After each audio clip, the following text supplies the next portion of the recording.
ഏത് പാതാളത്തിൽ പോയി ഒളിച്ചാലും അവിടെ വന്ന് പൊക്കിയിരിക്കും. സിനിമയിലെ നായകന്മാരായ പോലീസ് ഓഫീസർമാർ പറഞ്ഞു കേൾക്കുന്ന മാസ് ഡയലോഗുകൾ സ്വന്തം ജീവിതത്തിൽ പ്രാവർത്തികമാക്കി ജനങ്ങളുടെ കയ്യടി വാങ്ങിയ IPS ഓഫീസറാണ് മെറിൻ ജോസഫ്. R. ശ്രീലേഖയ്ക്കും B. സന്ധ്യയ്ക്കും ശേഷം കേരള പോലീസ് സേനയ്ക്ക് വലിയൊരു അഭിമാനമായി മാറിയ ഈ മലയാളി വനിതാ ഓഫീസർ ഇപ്പോൾ കോഴിക്കോട് റൂറലിൽ ലഹരി മാഫിയകളുടെ അടിവേരുളയ്ക്കുന്ന ഓപ്പറേഷൻ തൂഫാൻ എന്ന ദൌത്യത്തിന് നേതൃത്വം നൽകി വീണ്ടും മാധ്യമശ്രദ്ധ നേടുകയാണ്. നാടിനെ നടുക്കിയ വടകര MDMA കേസിൽ സ്പെഷ്യൽ അധ്യാപികമാരായ കാവ്യയെയും കീർത്തനയെയും വലയിലാക്കി ലഹരി ശൃംഖലയിലെ വൻ തോക്കുകളിലേക്ക് അന്വേഷണം എത്തിച്ചത് കോഴിക്കോട് റൂറൽ SP മെറിൻ ജോസഫിന്റെ കർശന നിലപാടുകളും കൃത്യമായ തന്ത്രങ്ങളുമാണ്.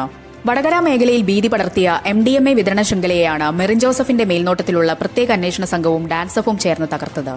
പോലീസിന്റെ സംശയം ഒഴിവാക്കാൻ അധ്യാപികമാരെ മുൻനിർത്തി ലഹരി മാഫിയ നടത്തിയ മണിമ്യൂൾ സാമ്പത്തിക ഇടപാടുകളാണ് പോലീസ് സമർത്ഥമായി പുറത്തുകൊണ്ടുവന്നത്. ലഹരി ആവശ്യക്കാരിൽ നിന്ന് നേരിട്ട് പണം വാങ്ങുന്നതിന് പകരം കീർത്തനയുടെ അക്കൌണ്ടിലേക്ക് 2000 രൂപ വീതം QR കോഡ് വഴി അയപ്പിക്കുന്നു. അക്കൌണ്ടിൽ തുകയെത്തിയാൽ ലഹരി വെച്ചിരിക്കുന്ന രഹസ്യ ലൊക്കേഷൻ ഫോണിലൂടെ ആവശ്യക്കാർക്ക് നൽകുന്നു. അക്കൌണ്ടിൽ പണം കുമിഞ്ഞുകൂടുമ്പോൾ അടുത്ത കണ്ണിയായ കാവ്യയുടെ അക്കൌണ്ടിലേക്ക് മാറ്റും. ഈ ശൃംഖലയിലെ പ്രധാനിയായ ലേഡി ഡോൺ കീർത്തന അറസ്റ്റിലായതിന് പിന്നാലെ ലഭിച്ച ശക്തമായ മൊഴിയുടെ അടിസ്ഥാനത്തിലാണ് സുഹൃത്തും BRC സ്പെഷ്യൽ എഡ്യൂക്കേറ്ററുമായ കാവ്യയെയും പോലീസ് കൃത്യമായി വലയിലാക്കിയത്. ഒരു സമൂഹത്തെ തന്നെ ലഹരിയുടെ കരാളഹസ്തങ്ങളിൽ നിന്ന് രക്ഷിക്കാൻ ഈ അധ്യാപികമാരെ കുടുക്കിയതിലൂടെ മെറിൻ ജോസഫിന് സാധിച്ചു. പോലീസ് സേനയുടെ ചരിത്രത്തിൽ ഒരു ഇന്ത്യൻ വനിതാ IPS ഉദ്യോഗസ്ഥയും കൈവരിക്കാത്ത നേട്ടത്തിലൂടെയാണ് മെറിൻ ജോസഫ് നേരത്തെ ശ്രദ്ധേയയായത്. 2017 കൊല്ലത്ത് 13 വയസ്സുകാരിയായ പെൺകുട്ടിയെ ദാരുണമായി പീഡിപ്പിച്ച് ആ പെൺകുട്ടിയുടെയും മറ്റൊരു കൂട്ടുകാരിയുടെയും ആത്മഹത്യയ്ക്ക് കാരണക്കാരനായ ശേഷം സൗദി അറേബ്യയിലേക്ക് കടന്നുകളഞ്ഞ സുനിൽ എന്ന പ്രതിയെ റിയാദിൽ നേരിട്ടെത്തി അറസ്റ്റ് ചെയ്ത് കേരളത്തിലെത്തിച്ച ദൌത്യം മെറിന്റെ കരിയറിലെ പൊൻതൂവലാണ്.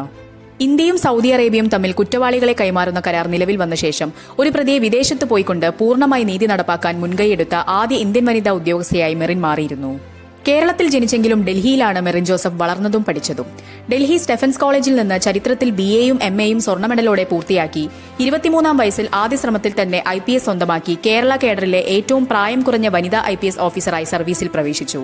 സിഡ്നിയിൽ നടന്ന അന്താരാഷ്ട്ര യൂത്ത് സമ്മിറ്റിൽ ഇന്ത്യൻ സംഘത്തെ നയിച്ചതും മെറിനായിരുന്നു.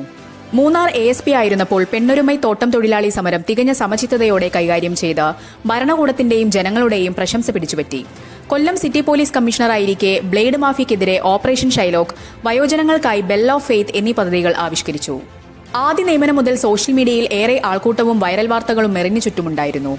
നടൻ നിവിൻ പോളിക്കൊപ്പം ഫോട്ടോയെടുത്ത വിവാദം, കുടപിടിച്ചു നൽകിയെന്ന പേരിലുള്ള സൈബർ അധിക്ഷേപങ്ങൾ തുടങ്ങി നിരന്തരം വിവാദങ്ങളിൽ തളയ്ക്കാൻ ശ്രമിച്ചപ്പോഴും എന്നെ ഒരു പോലീസ് ഓഫീസറായി കാണുക, സൗന്ദര്യത്തിന്റെ പേരിൽ ജോലി അളക്കരുത് എന്ന് തുറന്നടിച്ച് പുരുഷാധിപത്യ സെക്സിസ്റ്റ് കമന്റുകൾക്ക് മൂർച്ചയേറിയ മറുപടി നൽകാൻ മെറിൻ മടിച്ചില്ല. കോട്ടയം മാങ്ങാനം സ്വദേശിയായ മെറിൻ ജോസഫിന്റെ ഭർത്താവ് ക്രിസ്